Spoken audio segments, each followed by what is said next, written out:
Tom Johnson, President. Here. Lynn Wilson, Treasurer.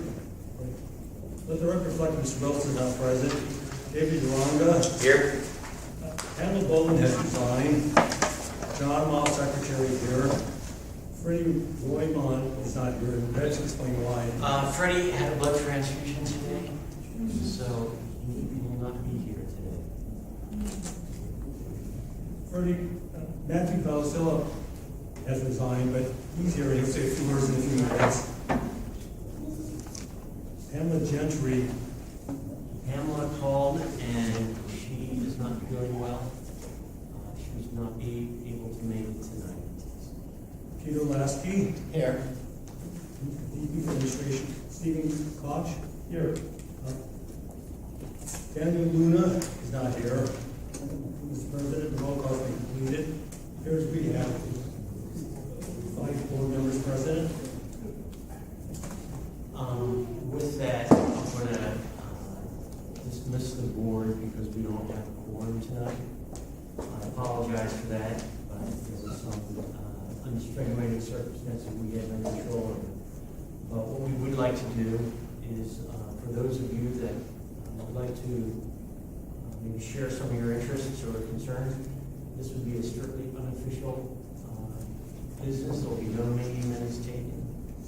So with that, consensus of the board, we want to, well, we are, but with consensus of the board, yes, we're not going to hold, we can't hold. With that, we're going to open it up then to public comment. Okay. Officially, meeting would be adjourned at this point. Okay. All right. Then at, what time do we start? About 6:35. So 6:35. well, according to that clock, just 6:30. You know, I check my watch every couple of days online. We'll go with your watch. And we'll adjourn at 6:38. All right. With that, Mike? Now with the resignations, how many people are on the board? 8. 8. You have 1, 2, 3, 4, 5, you have a quorum. No, the bylaws state you have to have 7 board members present of 13. Correct. Whoa, time to change the bylaws. Somebody else have a question? Yes, sir. It's not a question, it's a public comment. Okay, so I'm repeating a public comment from the last time I was here. And that public comment is about how you're handling public comments on agenda items. You've put in one-line items for public comments on agenda items. And without the use of speaker cards, I'm assuming that you are not going to take public comment on each one of the agenda items. If I'm wrong in that assumption, then maybe something can be cleared with the way that agenda item is written, because I'm not sure what the intent is. And as I mentioned before, if it's not a motion that's already been made from committee, how can a member of the public intelligently comment on a motion that hasn't been made yet? It just doesn't make a lot of sense to me.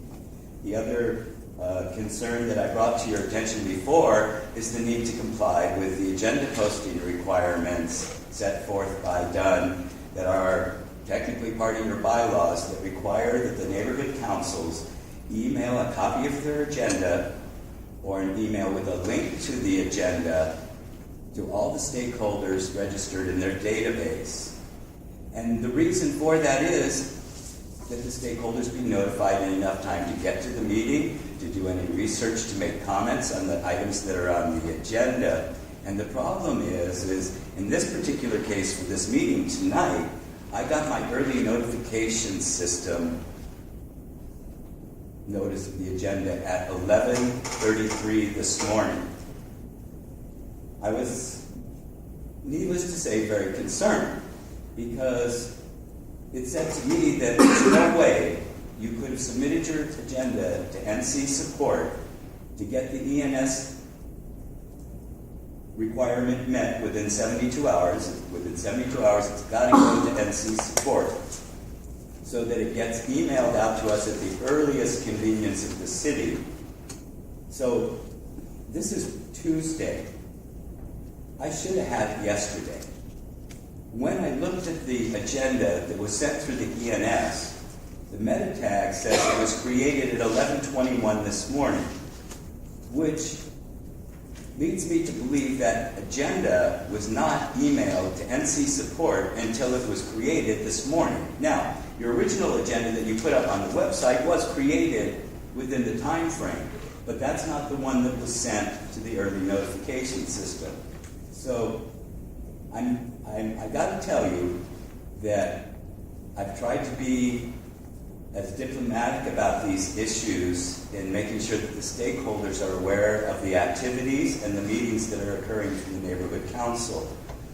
I really, really have tried to do that without taking drastic measures. I have avoided filing legitimate complaints, giving you every opportunity to comply with those agenda posting rules.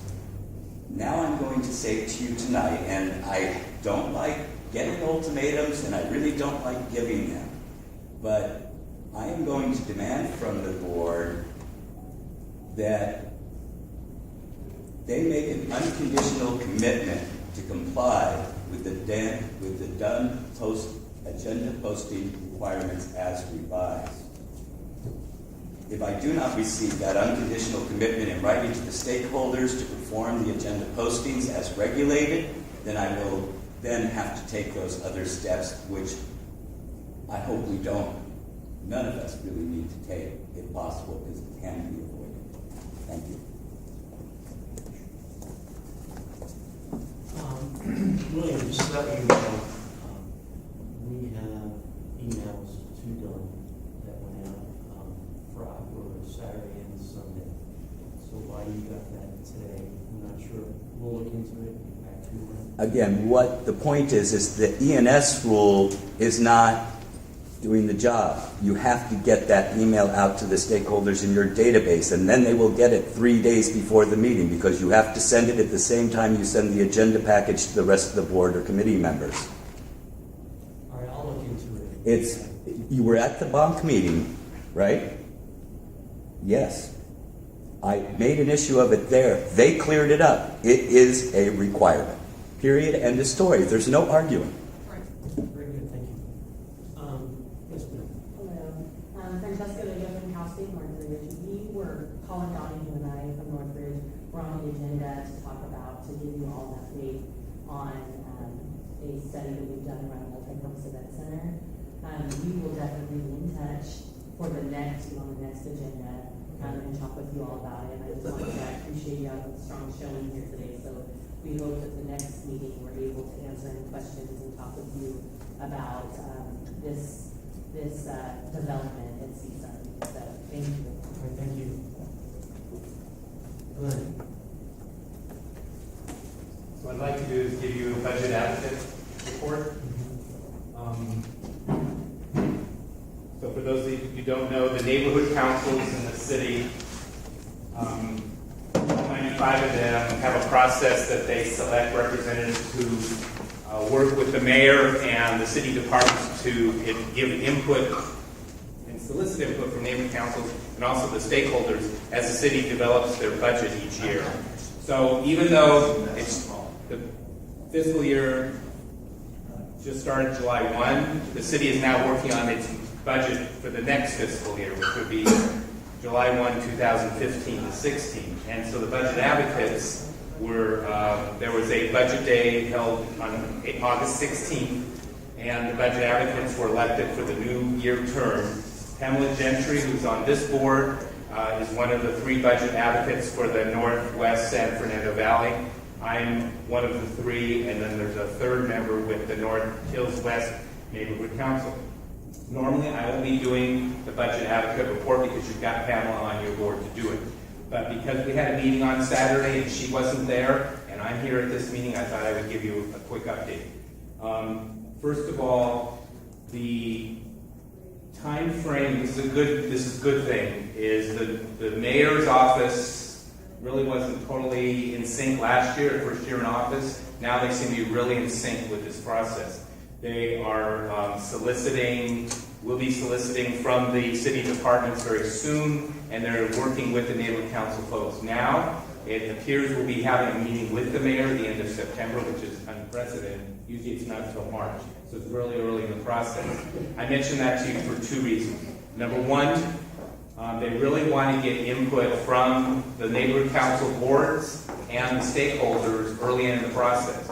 So for example, if you all say your top priorities include more money for sidewalk repair or streets widths or whatever, we are trying to take that input now before the departments even submit their budget to the mayor, right? And it's the mayor who then proposes the budget to the city council, and then the city council works it over, and then they approve it.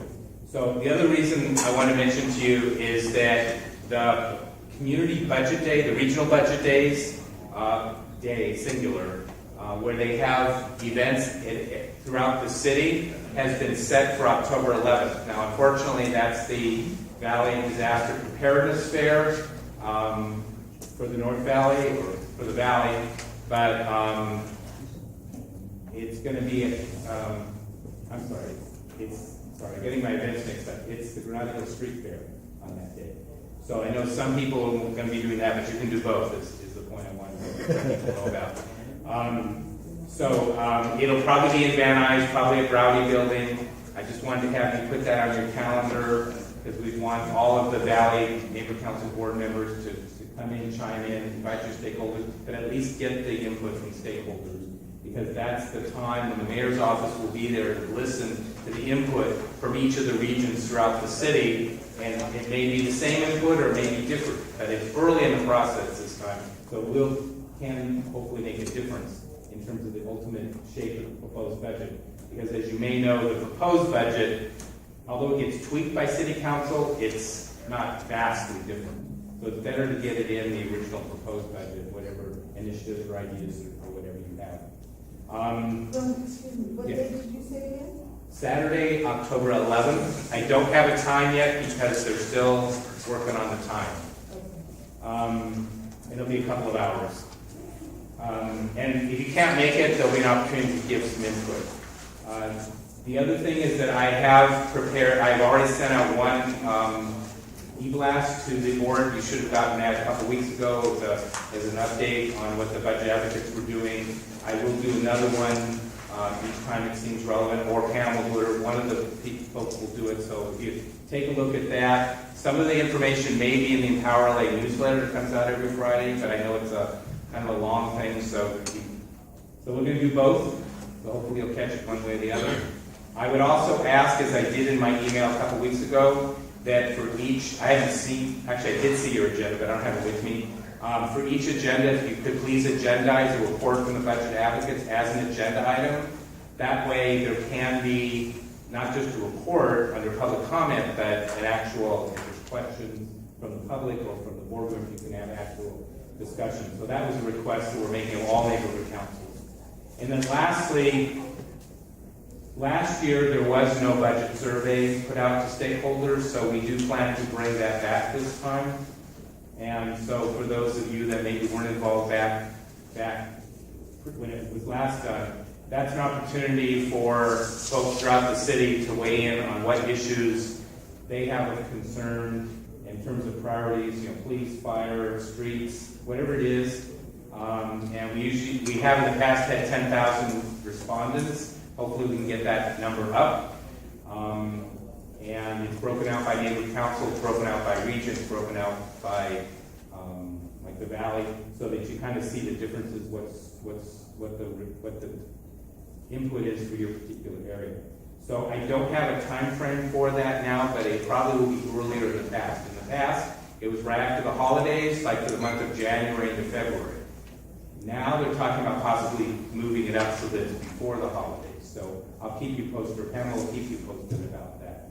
So unless there's any questions, I think that's what I have for tonight. Thank you. Okay, thanks. Matthew. I just wanted to thank you guys. I've actually I resigned from the board last weekend, and I want to thank all my fellow board members who supported me the whole time since I've been on the board since October, September, typically. And Tom's helping us out the way, and Steve, and all you guys. It's a pleasure serving on board with you guys and serving you guys as stakeholders. I've moved out of the Northridge area, and so I can no longer be on the board. I think there was a question as to whether or not I had to resign or not, but I feel if I'm not living in the area, I probably should give the seat up for someone who lives in the area. I was elected as a open at-large seat. The only criteria for that is residing in the district, so I feel that if I'm no longer living in the area, I should probably let somebody else be there. But it's been a pleasure. I plan to be an active, participant in these meetings, so I look forward to another opportunity. Thank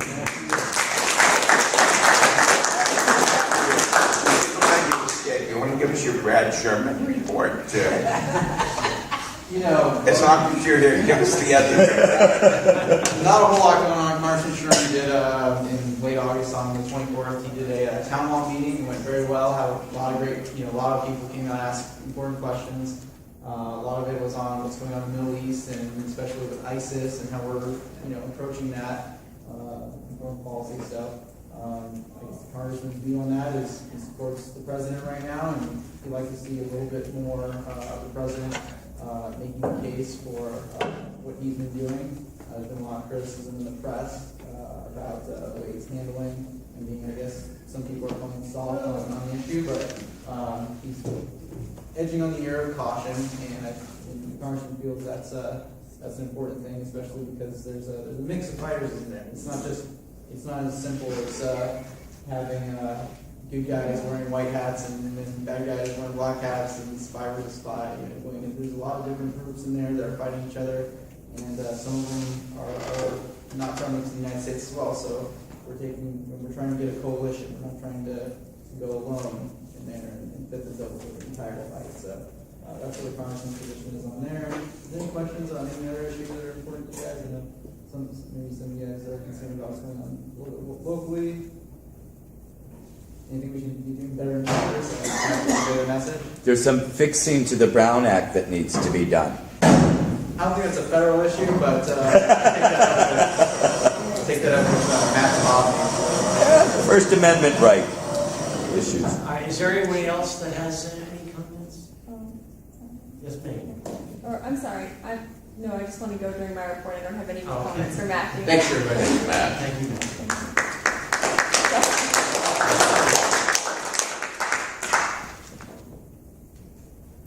Okay. I didn't mean to step in.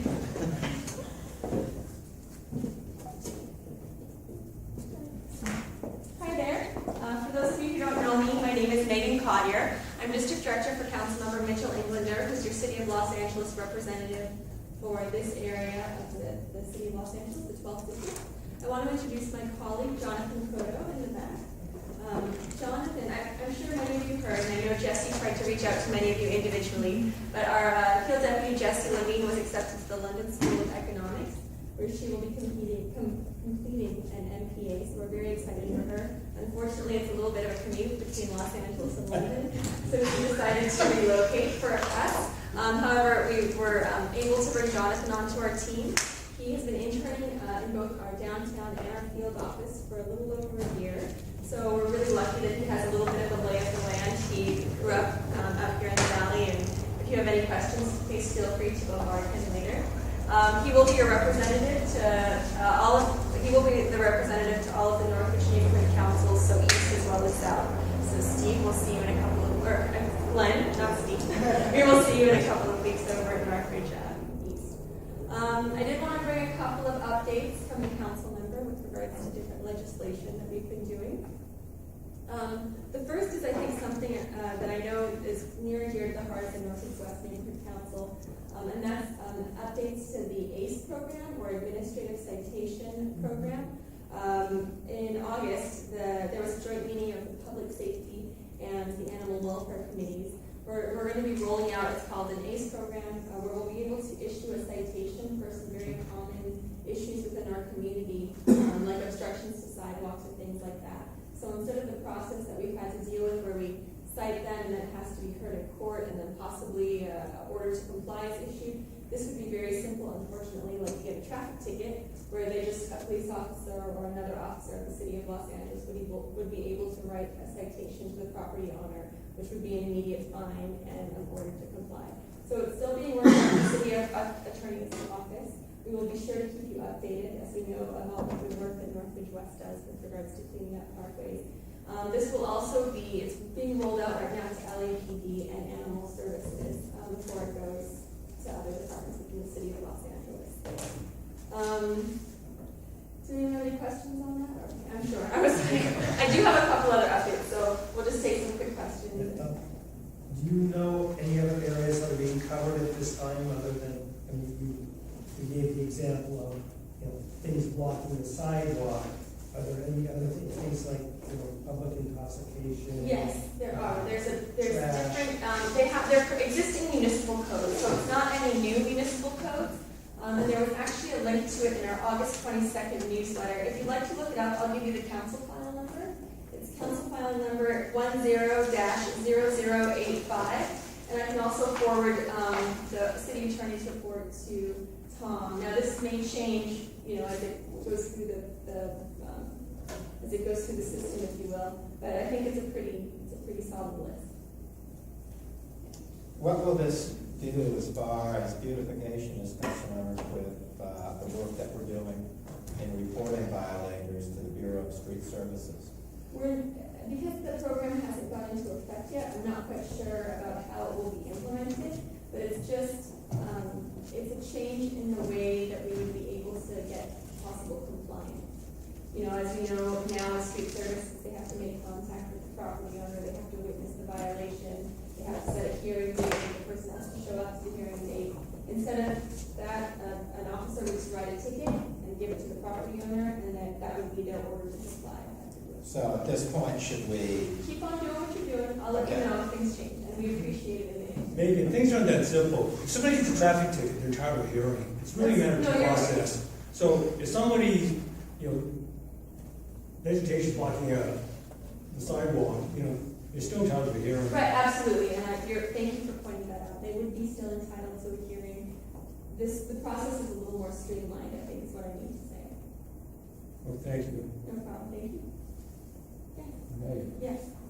I just submitted to Bureau of Street Services 3 instances where it falls into urban forestry, Okay. where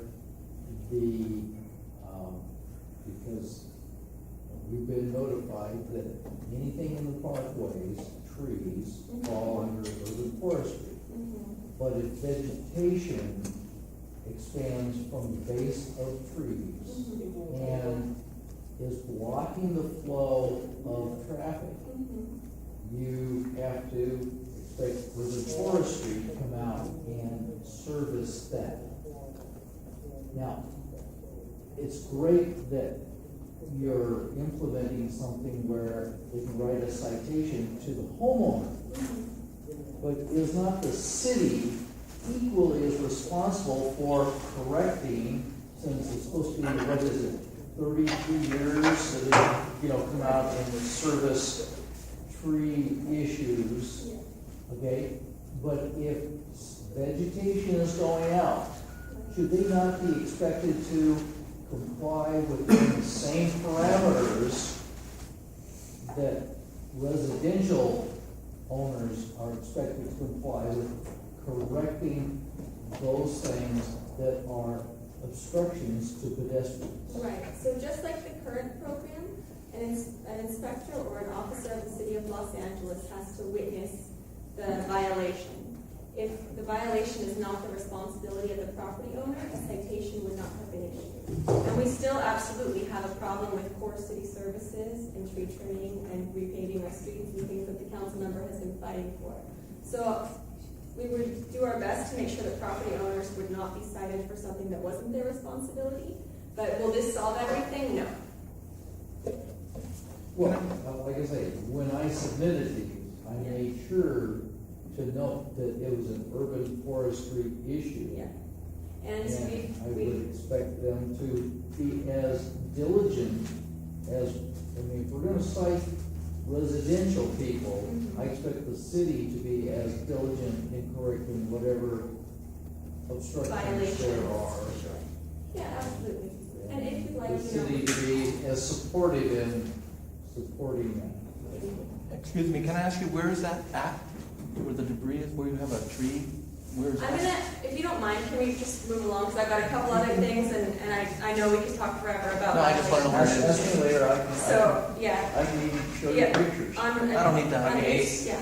Just quickly, do you know if they ever developed the list of the citable municipal code sections that they're gonna be utilizing? Yeah, that's what I was mentioning. You can actually look it up on the council file. And Yeah, I did before and it wasn't there, but now it's there. I think that it's a report from the city, report from one of the agencies.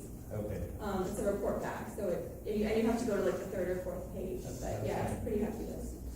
Really quickly, I also wanted to mention that the council member was also the only no vote for the city to support AB 2372, which is a statewide initiative to change Proposition 13 for commercial properties.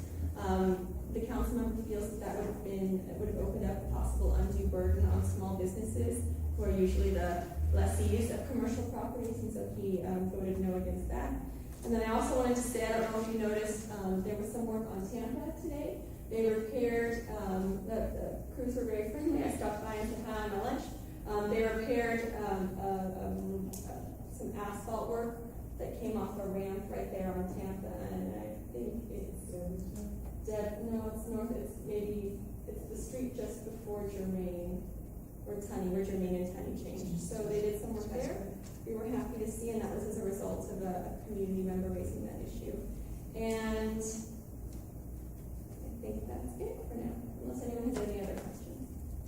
I'd just like to urge the councilman to please vote against the minimum wage increase in the city of Los Angeles. Yeah, sure. And I just want to comment on that. The council member actually hasn't taken an official position on minimum wage. He has not, first of all, council has not been presented with the official position or any sort of official proposal.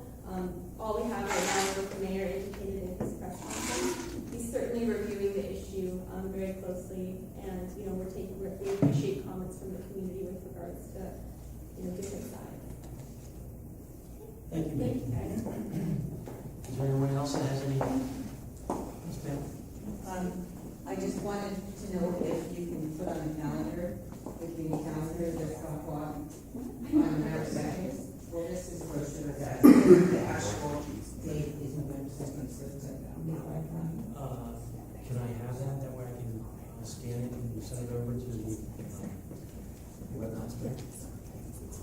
Or you ask one? No, I took the website, I think it's right here. Okay. And it's a San Fernando Valley. It's a San Fernando Valley softball. Okay. And it's on November 2nd. At Northridge.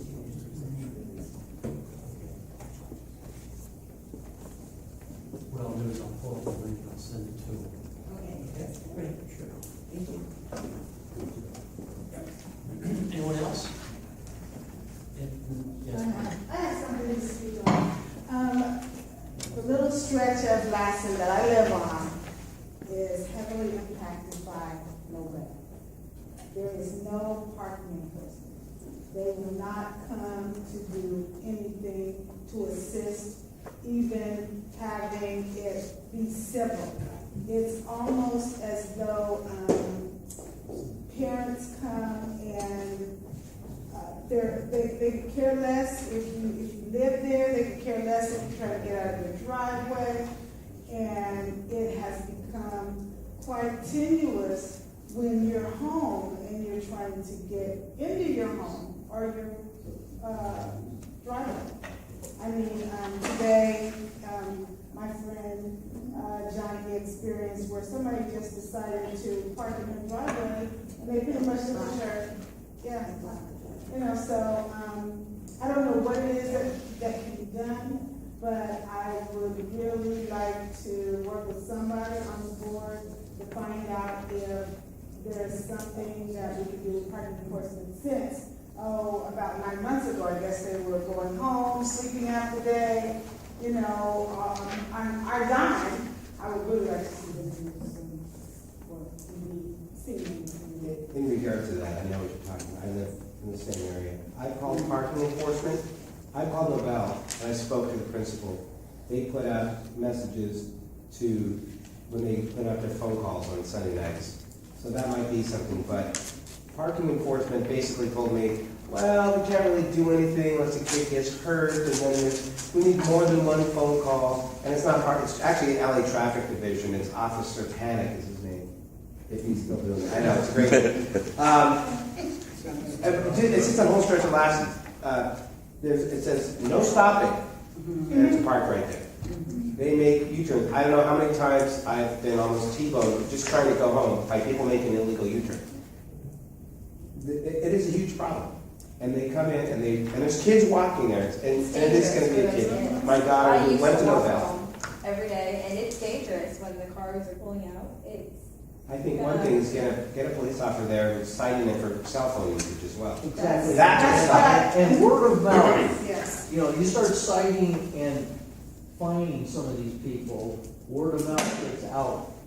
You know, people will stop doing it, much like citing, you know, residents for Queen Street. We believe that if you do it enough, the word will get out, people will stop doing it. It's a matter of getting the people, the police department out there and doing it for a while to get the attention of these people that think they're exempt from whatever the rules of the law are. Jonathan and Megan, is there some assistance that we could, or give us some guidance as to how they can maybe get a patrol officer over there? Yeah, so what, and I know this is ongoing, but it always flares up. I'll say that so you don't. This is ongoing, but it always flares up, certainly the first couple weeks of school. DOT, I believe, is responsible for approving a pickup and drop-off plan for students.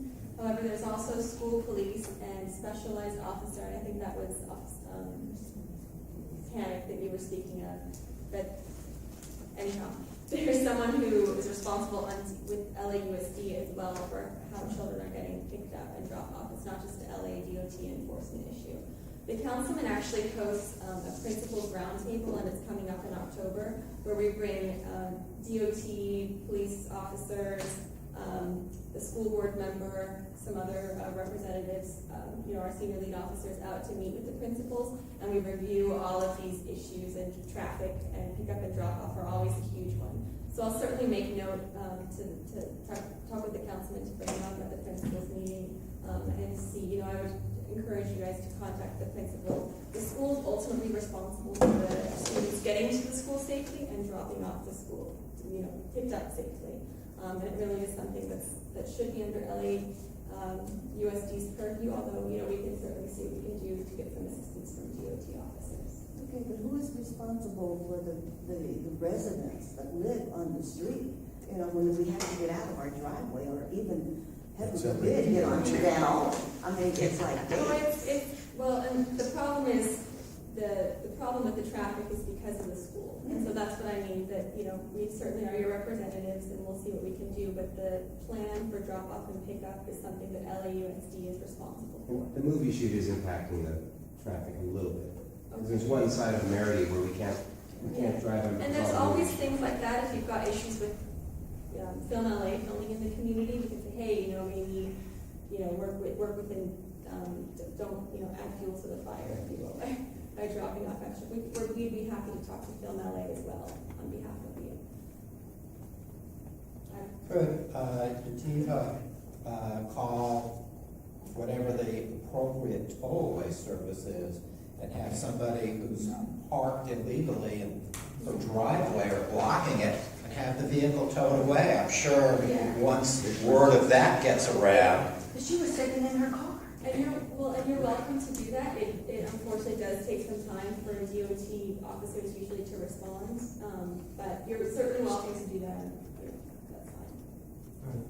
Mr. Orchard. Thank you. The city and LAUSD together independently should look into the possibility of making these kind of troubled areas into profit centers with teams of ticket writers, with videos and all that. It would pay for itself. Is that something you could pass on to the council? I'm happy to pass it on. Neighborhood council members, do you see my point? Profit centers. We have lemons and we turn it into lemonade. Thank you, Dave. All right, if there's no other further questions, I think we're gonna wrap this up here. Thank you all for coming. Sorry